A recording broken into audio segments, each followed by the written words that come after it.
If anything, she looks a lot like Tilda Swinton.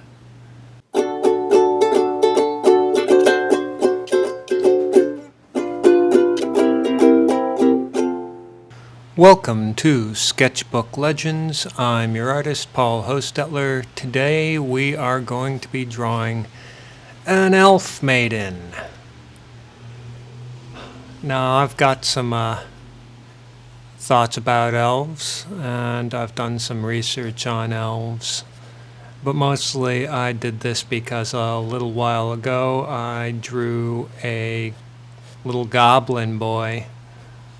And what goes better with a goblin than an elf?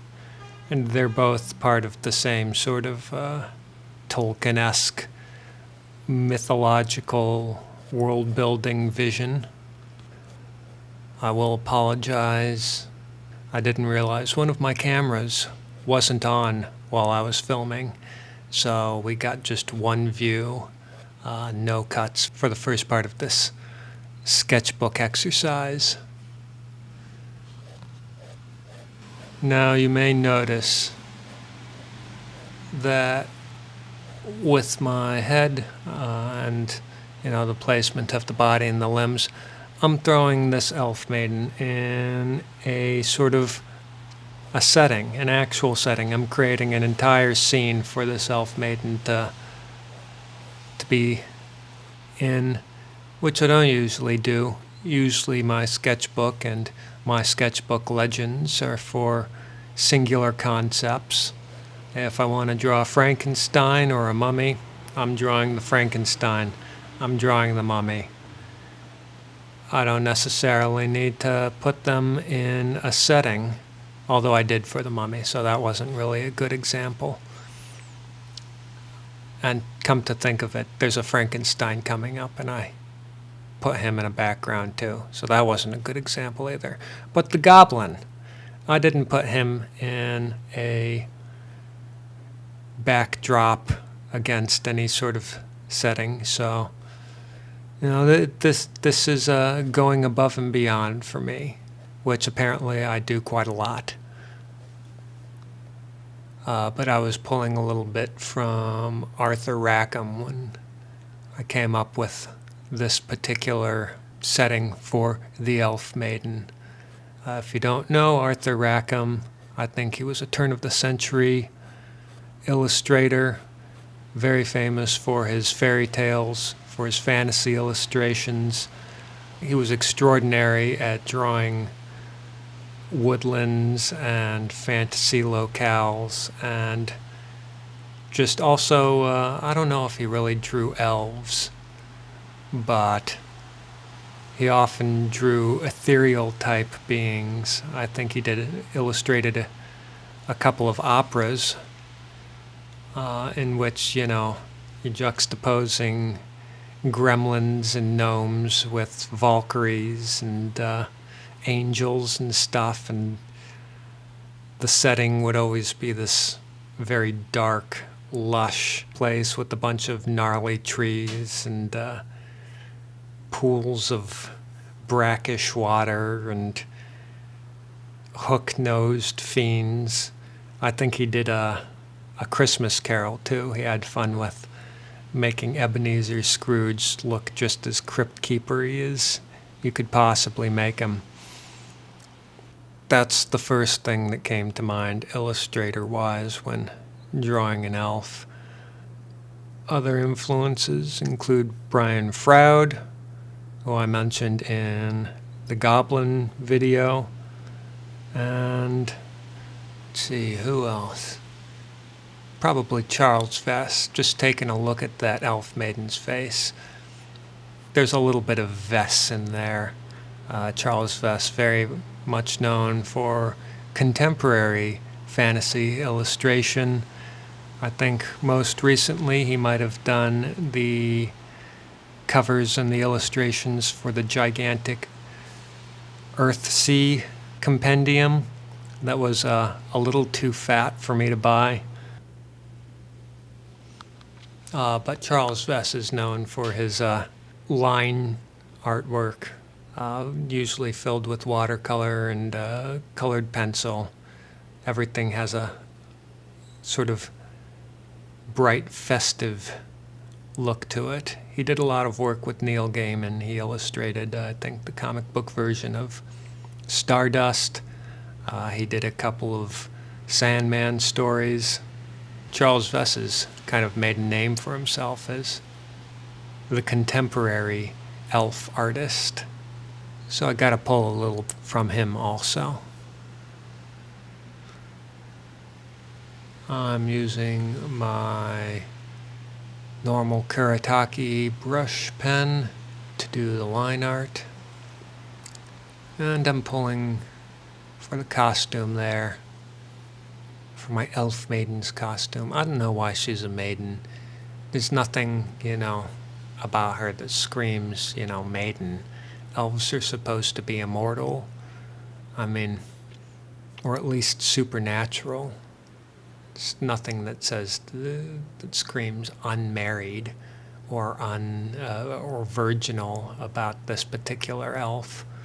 If anything, she looks a lot like Tilda Swinton, who I think everyone can agree is the most elf-like of the working actors today. And Tilda Swinton has definitely gotten some and can get some whenever she wants. There's nothing maidenly about her. This is my long way of saying that I'm going to continue to call this character the Elf Maiden for zero reason whatsoever. The original elves, the original idea behind elves was they were creatures of Germanic folklore, pre-Christian, of course, when all the cool folklore happened. Generally, they were supernatural beings, kind of human-looking. At some point, it was decided that their main non-human feature was their pointed ears. Some people just grabbed that and ran to the hills with it, pointed ears-wise.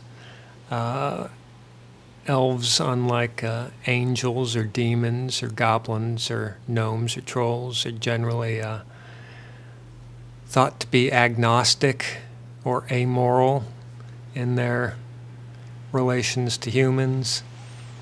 If you get lost in the moors or the forest and you come across an elf, the elf might help you find your way home, or it might kidnap you and take you back to the elf world forever, or it might, hand you a pile of gold. But then, surprise, the gold turns out to be a bucket of spiders or something. They're tricksy like that. You can't necessarily trust them. The idea of elves sort of migrated outward from Germania, or whatever that country was called back before it was Germany, that migrated to Scandinavia, where they really grabbed onto it. And I feel like most of the stuff we know about elves is probably filtered, at least partly, through those cultures also. For example, dwarves. Dwarves are definitely a Norse mythological creature, living underground, short, lumpy beards. We all know what a dwarf is. But do we? Because the dwarves in Norse mythology have a specific term that I can't pronounce, and I actually didn't entirely look up. But that term has also been etymologically traced back to the Germanic word for dark elf. So you got two different kinds of elf. I'm not sure what the difference is between them. Are the dark elves, they just live underground? Are they dark-skinned? Normal elf, if you parse their name out, it means white people. And I don't mean, like 50s Leave It to Beaver sort of white people. Like literally means white, like whitewash, matte white color that you'd paint a house or something. So, in that terms, maybe all these elves are supposed to be albino. Maybe Guillermo del Toro got it right in Hellboy too.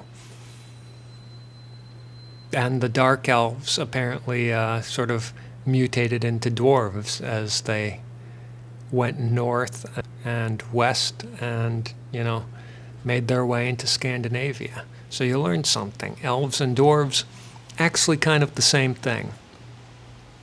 Then, of course, Christianity happened to Europe, and everybody was forced to give up elves. Shakespeare did his part with A Midsummer Night's Dream, reviving the whole fairy, fae, elf tradition. Fairy, by the way, is just the French way of saying elf.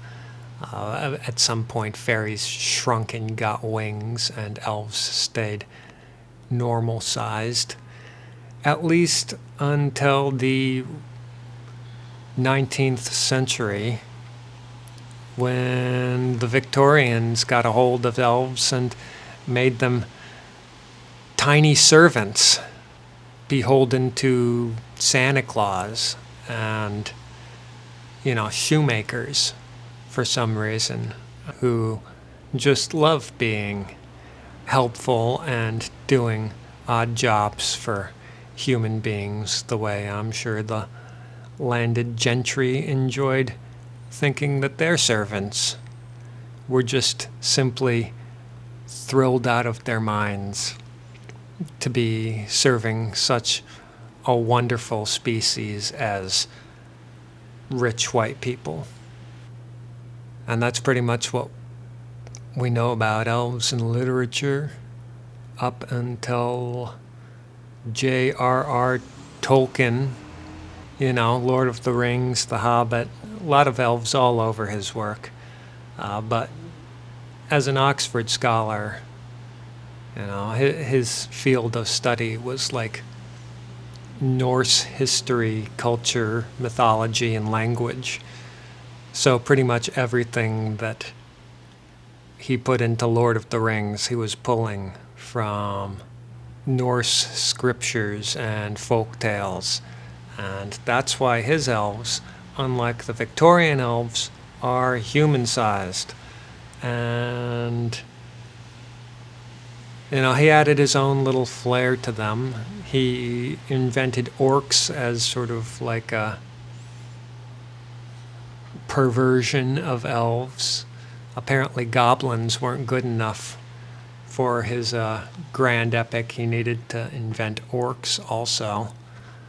And he made them, combatants, which I don't really know that there are any Germanic or Norse folk tales about elves fighting in wars, despite Tolkien's protestations that he wasn't writing a war novel, he was writing a folklore novel.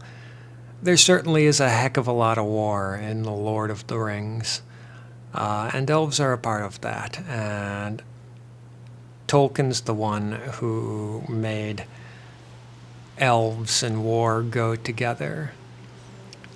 And pretty much every single elf story to come along since Tolkien has been drawing from Tolkien. So, actually you could say pretty much every single fantasy epic story that's come since Tolkien has drawn from Tolkien, I think.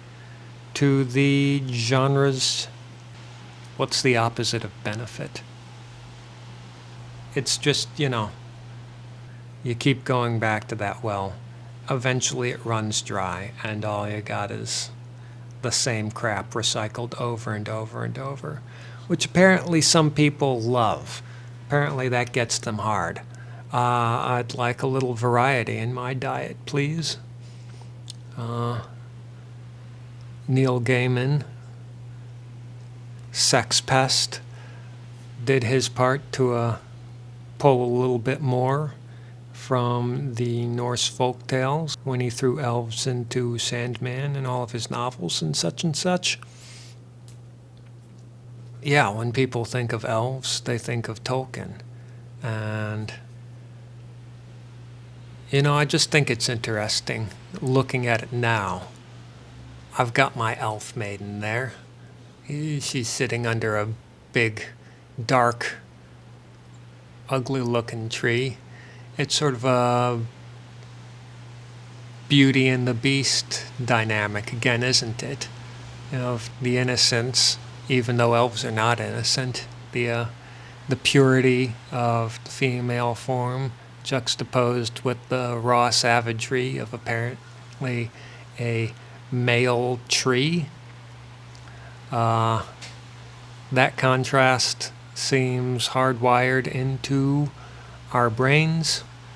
Maybe it's not like a genetic thing that's wired into the brains. Maybe it's just a Western culture thing. Because, in case you didn't know, other cultures don't really have elves. I was surprised to learn this. I looked it up on the internet. I looked it up in books. Persians don't have elves. The Chinese don't have elves. The Japanese don't have elves. There aren't elves in Africa. There aren't really elves in Native American folklore or South American folklore or Indian folklore or Slavic folklore. It's just Western Europe that has elves. I mean, sure, other countries and other cultures have their magical beings, their spirits that flit around, and their tricksy monsters and stuff, but nothing that's like a one-to-one with elves being perfectly human-looking, but magical and living separately from humans and interacting with them seldomly. But, going back to my thesis, the sort of purity of the feminine versus the rugged masculinity of nature. Elves are sort of feminine coded, aren't they? They've all got long flowing hair. They wear form-fitting outfits or long flowing gowns. I suppose part of that is just, the medieval aesthetic.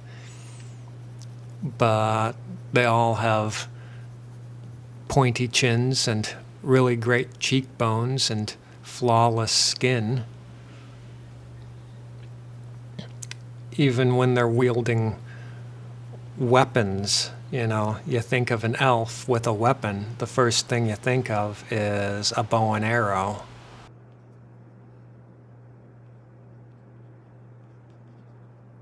You don't think of an elf with like a giant spiky mace or like a war hammer or anything.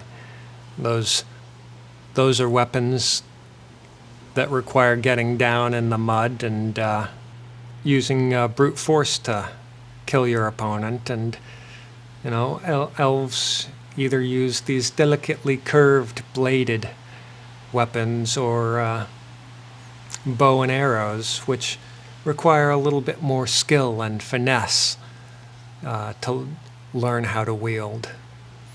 Elves, they scry into the future.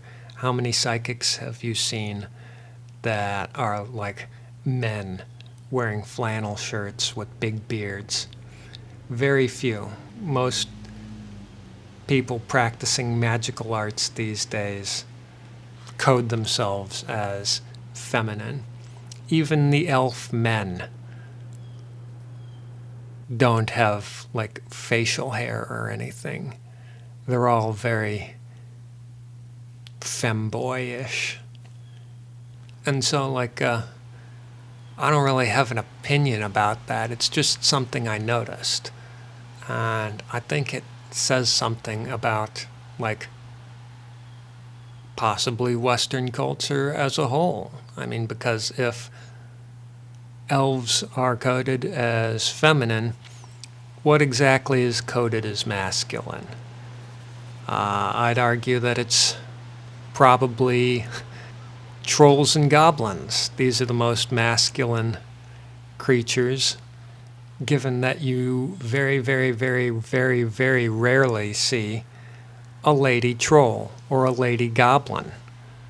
These and the dwarves, the dark elves, they live underground, mostly in caves. They do manual labor. They yell and howl and grunt, as opposed to the elves, who are all sweet and alluring, yet tricksy. I don't know. It feels kind of messed up to me, the masculine-coded mythological creatures are the ones that are greedy and carnivorous and mercenary and violent. And the female-coded mythological creatures are all untrustworthy, but extremely beautiful. That's what Western society thinks about men and women. I mean, that goes a long way to, uncovering our problems with sex and gender right there. I'm not going to solve them today. I could if I wanted to. I'm not going to. I'm just going to finish drawing this elf. I've got a graphite stick there. I've also used a little China marker where the graphite stick wasn't dark enough. But just to make a little bit more background, because you never have one tree by itself. It's always somewhere in a marsh or a glen or a moor or something. So I'm going to use some of that graphite stick to add a little more background and not necessarily outline it with ink. Make it look like it's receding into the mist. It occurs to me in the Tolkien stories, during The Lord of the Rings, one of the big events that's happening is that all the elves are going away. They're sailing into the west to leave Middle-earth forever. And boy, is everyone kind of sad about that. That all the hot ladies and lady-looking guys are leaving. And at the same time, you've got the hobbits meeting the Ents, big tree men. We're like, we don't know where our women went. All the women are leaving Middle-earth and or have already left. And, it kind of makes me wonder what J.R.R. Tolkien's marriage was like. That probably says something about something, too. But I don't have the brain power at the moment to suss that out. It just popped into my head. I'll have to meditate on that. I could meditate faster if, you subscribe to my Patreon, link in the description of the video. Yeah, I've even got my elf maiden. It's definitely not a virgin and therefore not a maiden. Barefoot. These are supernatural beings. I imagine they can wander through bramble bushes and swamps barefoot and still come out looking neat as a daisy.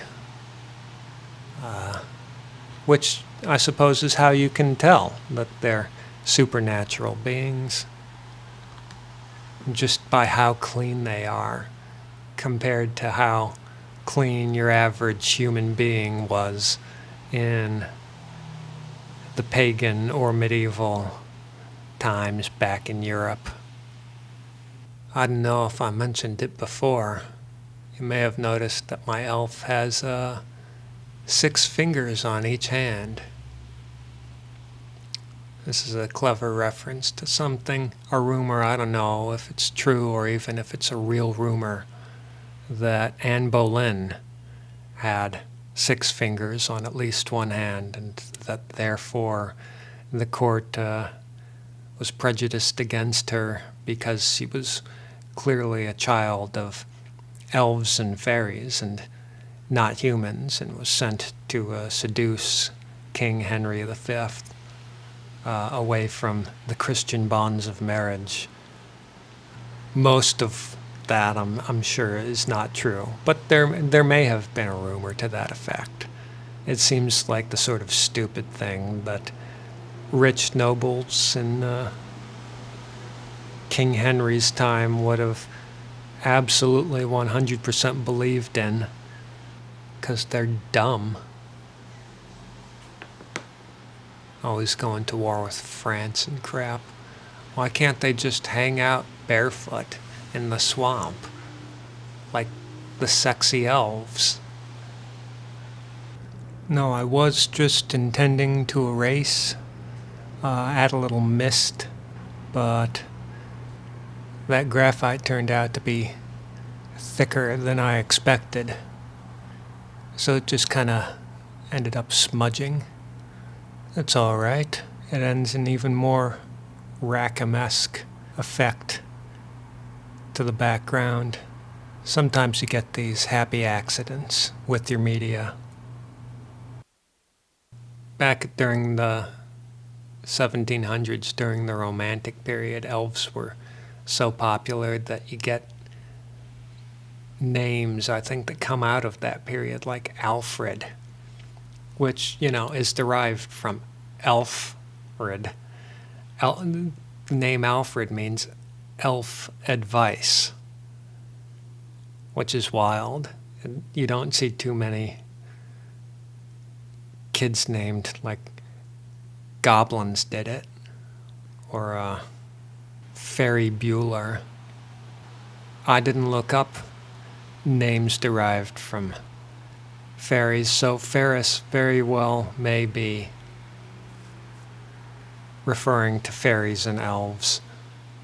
But any name with the word with the sound alf or ald or eld, that definitely comes from like, we should name this kid after elves. These days there are pop culture elves out of the wazoo. I mean, a lot of them pull straight from Tolkien, but you got stuff like Wendy Peeney's Elf Quest, which is a science fiction fantasy adventure with diminutive elves, but they're also martial elves. They live in tribes and go to war with various other clans of elves, and it's just an incredible fantasy epic. Quite possibly the single best piece of elf literature from the second half of the 20th century. It doesn't pull from Tolkien. It creates an entirely new sort of science fiction fantasy universe. It's been in print for like 40 years at this point. You can look it up. You can probably buy some of the compendiums on bookshop.org. But she brings a genuinely new perspective to elf mythology, which I'd never really seen before. On that, I also didn't really pull from ElfQuest because it's such a singular thing. I didn't really pull from it when creating this piece. So you'll have to check that out on your own.